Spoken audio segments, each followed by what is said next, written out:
the South African Chamber of Mines has welcomed the approval of the Mineral and Petroleum Resources Development Act Bill. Roger Baxter, Chief Operating Officer of the Chamber of Mines, joins us in studio. Well, you guys, for a change, are smiling. Usually it's the miners who get beaten over the head. It looks like the shale gas industry is going to get sorted out by these amendments, but you haven't got a problem. Yeah, we weren't involved in the discussions on the shale gas side or on the offshore gas side. We were involved only in the mining related issues, and it's been a very extensive 13-month process, both with government itself and with Parliament. And of all the issues that we were particularly concerned about in the first draft that came out in December 2012, we think we've made the right progress collectively. Sometimes not perfect to what we wanted, but compromises that are the right thing for the country and for the industry. So we think that the changes are the right ones, and that we're making progress. So you've got certainty now in mining? It's not yet. I mean, just remember that we've got still the amendment bill itself will require regulations to be developed. So that's still a process that has to happen. But at a broader industry level, we think that we're getting better policy certainty. Just remember the nationalisation debate was a big negative for us. We've managed to, that's now out of the way. The ANC rejected wholesale nationalisation. On the tax review issues, we've got a tax review committee that we're working in. So at the policy level, we believe we're on the right trajectory. In relation to the regulatory environment itself, we also think we're making the right progress. And in this particular bill, we had nine issues that we were concerned about.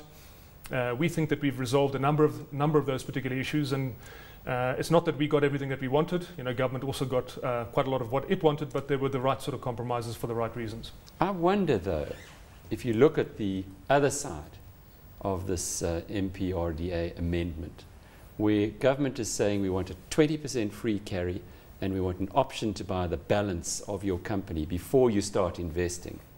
I wonder if it isn't a little bit like perhaps what happened with people in Germany when the Jews were targeted initially during the time of Hitler. Everybody suffered in the long term. Doesn't this just slightly concern you that maybe they're going on the one side, because that's nationalisation by stealth? Look, I mean, we had raised some issues in our initial submission that was made in January of 2013 around the issue of the old OP2 licenses and free carried interest. I mean, there are a number of countries in the world that do have free carried interest, particularly in the oil and gas industry. So I think we must look at it from the oil and gas industry as being quite a bit different to the actual mining industry itself. And so obviously it's a concern to see what's emerged from their side. We obviously weren't involved in the discussions on that specific issue, but from our side, we are making the right moves. But the free carry is not a problem. Everybody lives with that. Sure. It's the 80% option. In other words, the option to buy out the rest of your business. Sure. If that's not nationalisation, and if it's we can start in oil and gas, and who's to say it won't come to mining? I'm not convinced that it's government's intention to take 80% shares in these types of environments. I think hopefully the parties in that particular grouping will work out some sort of acceptable compromise. I mean, ultimately what needs to happen here is we need the investment in exploration to take place. And we need the investment to take place in the development of those deposits. So, let's see how that process unfolds. Roger, why do you believe government wouldn't be keen to take over mining?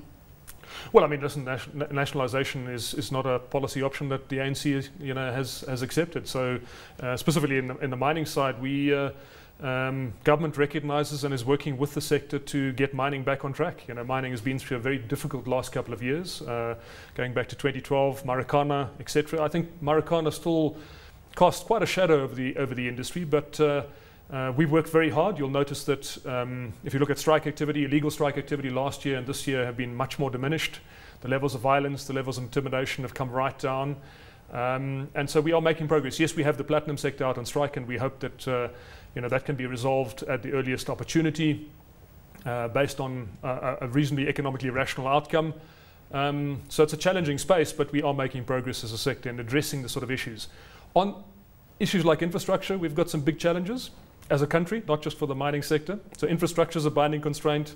The labour environment has been challenging for us, but we're not sitting on our hands. There's a lot of work that's going into resolving these, and once we get some of these bits behind us, we think we'll be pointing in the right direction. Roger, I'm not trying to ambush you here, but the big story of the moment is Elise Stratum, rather, Yes. your chief negotiator, who said something to a reporter off the record, Yes. which has now been repeated.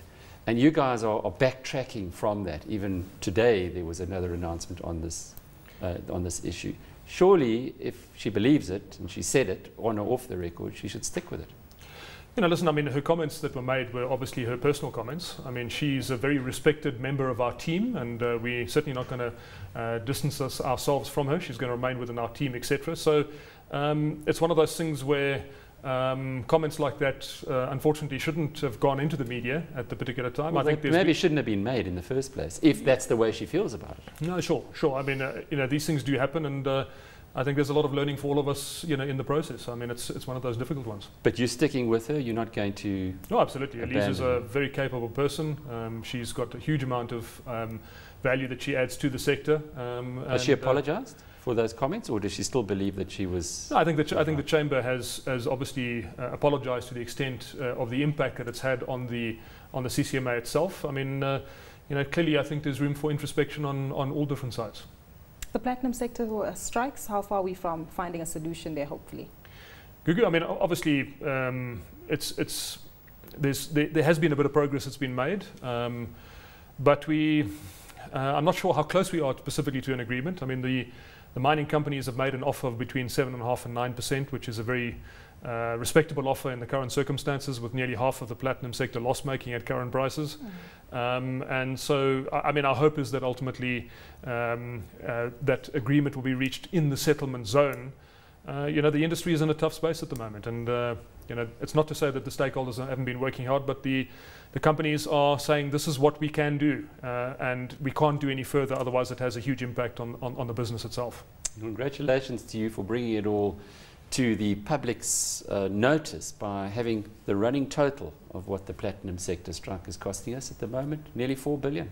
Well, 4 billion in wages, more than 8 billion in lost revenue to the sector, and lost revenue for the country from an export point of view and obviously from an economic activity point of view. So very interesting numbers. I think we've tried to provide as much data into the equation, also looking at wage rates and other things to just make sure that people understand that we're not paying a low level of wages. In fact, if you look at mining, in terms of guaranteed packages for entry-level miners, we're paying, in some cases, double what some other sectors are paying for similar semi-skilled workers. So it's a very challenging one. We want to have a productive, engaged, and happy workforce. But at the same time, we've also got to run viable companies and make sure that productivity and other factors are coming forward. So a lot of work being done on that, and we hope that these things come to a solution soon.